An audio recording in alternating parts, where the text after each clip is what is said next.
welcome back or welcome to my channel. My name is Lauren and I make videos a couple of times a week about books and fandom things. Before I fully get into this video, just a reminder that there are still petitions that need to be signed and places that still need donations. So everything will be in the description down below, and every signature counts, and it literally takes like 20 seconds to sign one of the petitions. There has been so much progress made with everything that's happening in America and everything in regards to the Black Lives Matter movement and where you can donate to. So I think that it's really important to continue talking about it and continue spreading awareness and spreading and sharing the things that still need to be signed and places that still need as much help as they can possibly get. Welcome back to my Pride Month series. I know it did not start with a video every day because I was poorly, but we're getting back into it now. It's gonna be all good and smooth sailing from here out. I hope so. I hope I've not just jinxed myself, but there we go. Today I'm going to be talking about the history of the pride flag, which is actually something I get a lot of questions about. Because I have it. There's the one. Here's my little DIY that I did. It's a pride flag. And recently there's been some discussion about the pride flag because with the whole coronavirus situation, the NHS, this is like more of an England thing, but the NHS, there's been lots of rainbows. People have been putting rainbows in their windows, which has been really cool for kids to see when they walk past, and people have been putting little rainbow things, which is great because the rainbow's the rainbow and no one owns the rainbow because it's the literal rainbow. But when people are putting up a 6-colour pride flag, that's where people had the issue with, and I want to explain the history of that 6-colour pride flag. It's different to an actual rainbow, and obviously I'm so grateful I would be dead if it wasn't for the NHS. I don't know, that's very bleak, but it's the truth. And I'm not saying that we can't use rainbows because rainbows are not copyrighted. Rainbows are rainbows. But I just wanted to explain the history of the pride flag and why there was that discussion and why there was a lot of discussion online about pride flag versus rainbows and the difference. So the pride flag was actually created by Gilbert Baker, who in 1974 met Harvey Milk, who was a huge activist for the LGBTQ+ community. So was Gilbert Baker as well. And a couple of years after they met, Harvey Milk set about designing something that could symbolise the LGBTQ+ community, because before then a pink triangle was used. This had a history that was not very good. That was quite a dark time of history. Pink triangles were put on gay people who were in concentration camps in World War II, and that was the symbol that Hitler used in the concentration camps. So that obviously had lots of ramifications and things that people didn't want to remember. A new symbol was created, and the original pride flag was actually 8 colours. It was pink, red, orange, yellow, green, turquoise, indigo and violet, and each one of those colours meant something. So the pink meant sex, red meant life, orange meant healing, yellow meant sunlight, green meant nature, turquoise meant magic and art, indigo meant serenity, and violet meant spirits. And all of those things were put together and used as a symbol for the LGBTQ+ community, and that is what was shown, and that is what was, those flags were the flags that were hung up and shown to represent the LGBTQ+ community. It's not just that the LGBTQ+ community were like, we'll have rainbows, because like no one copyrighted the rainbow, but that flag is a specific flag that was put together to mean specific things to represent the LGBTQ+ community. So that was in 1978, and it got to the point where fabric, the hot pink fabric, was very hard to come by. So the hot pink was actually taken out of the pride flag, meaning that it became 7 colours, and then a little bit later after that, turquoise and indigo were put together to make a dark royal blue, making the 6-colour pride flag that we know and love today. There has been variations all over the years of different flags and different colours that were added in. In June 2017 in Philadelphia, a black and brown flag were included at the top of the flag to represent the issues that people of colour face in the LGBTQ+ community, because there are a lot of those issues, and I think it's very important that we are talking about those issues, but that was added to represent that. So that flag is like this, and you may still see that flag as well because lots of people use it to represent those issues and to talk about those issues.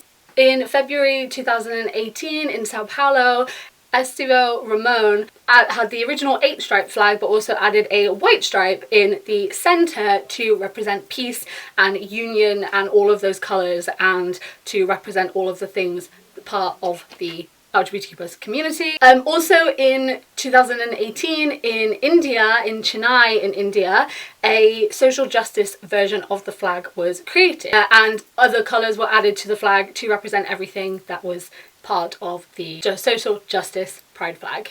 Ultimately though, worldwide, the main flag is the 6-colour pride flag with the same meanings that they have with those original colours. Over the years as well, it has not just been the 6-colour pride flag that we know and see today. There has been multiple flags for multiple different identities, for every part of the LGBTQ+ spectrum, and every letter that is in that, and I think that's absolutely amazing.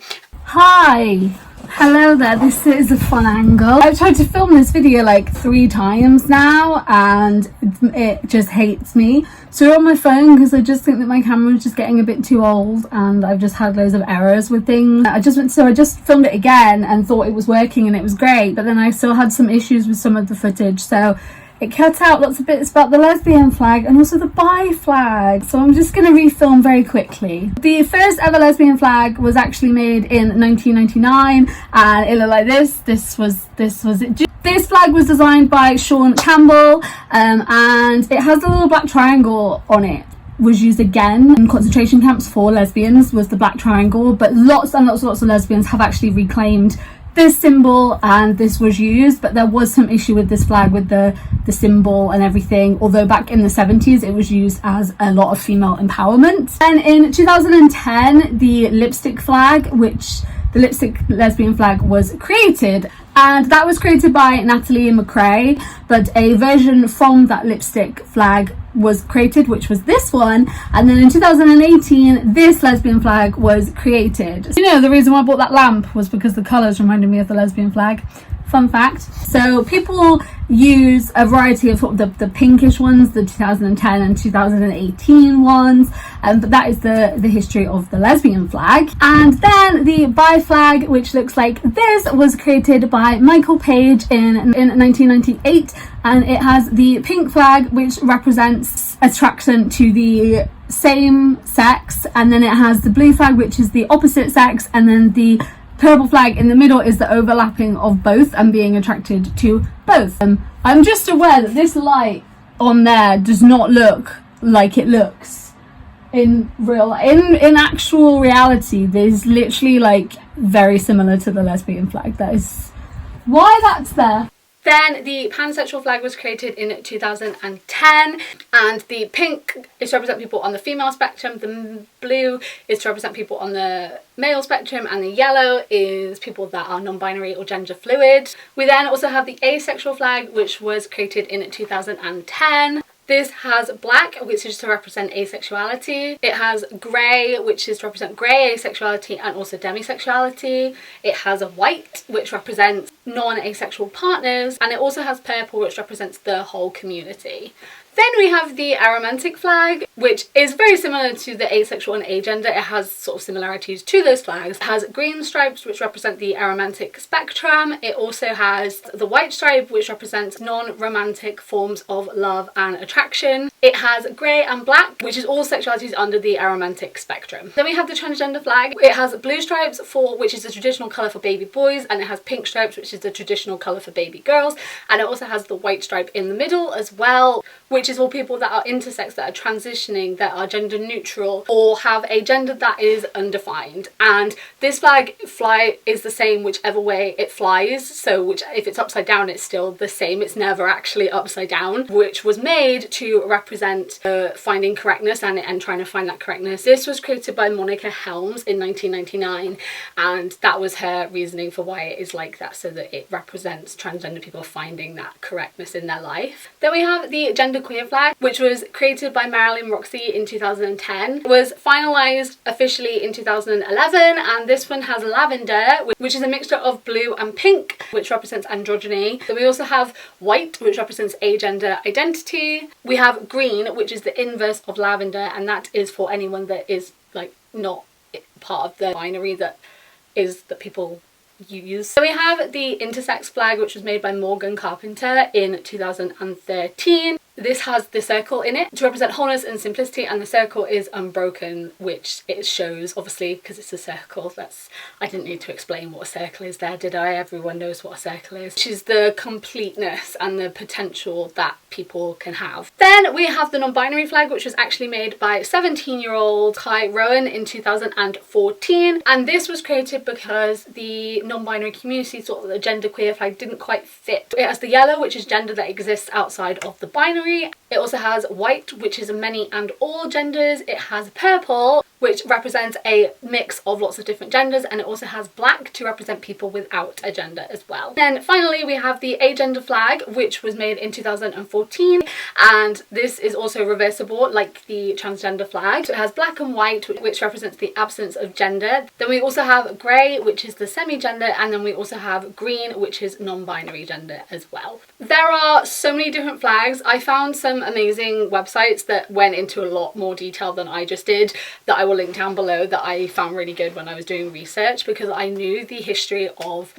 Pride flag, the LGBTQ+, the original one. I think it's really good to know the meanings of lots of different ones, and I was actually having a chat with my cousin the other day because she said that she didn't know there was flags for everyone, and I was explaining and showing her the different ones. So I thought that I would also do that because I think it's good to know the history, and think it's good for people to know that there's lots of different flags and that people use the flags to show their identity and to connect with their identity and to see themselves represented in something, which I think is really, really, really good. And I think that those flags are amazing, and that it's really good to have one and see yourself represented in that. Some people don't want to use them, but I think for some people it is a massive comfort, and I think it's really, really good. Like I said, there are still links to petitions and donations in the description, so please go and look at those as well. If you haven't yet, it takes 20 seconds to sign a petition, and if you can donate, that would be amazing. If you cannot donate at the moment, I will link some videos down below that are on YouTube that are very long, and you just watch them, let the ads play, and all of the ad revenue for those videos goes to all the places involved with Black Lives Matter that still need donations. Like I said, if you guys are new here, then I make videos a couple of times a week about books and fandom things, so if you want to stick around and join us, feel free to hit that subscribe button. And as usual, all the links to my other social medias are in the description down below. Thank you guys for watching. I hope you're doing really, really, really, really well, and I will see you next time. Goodbye!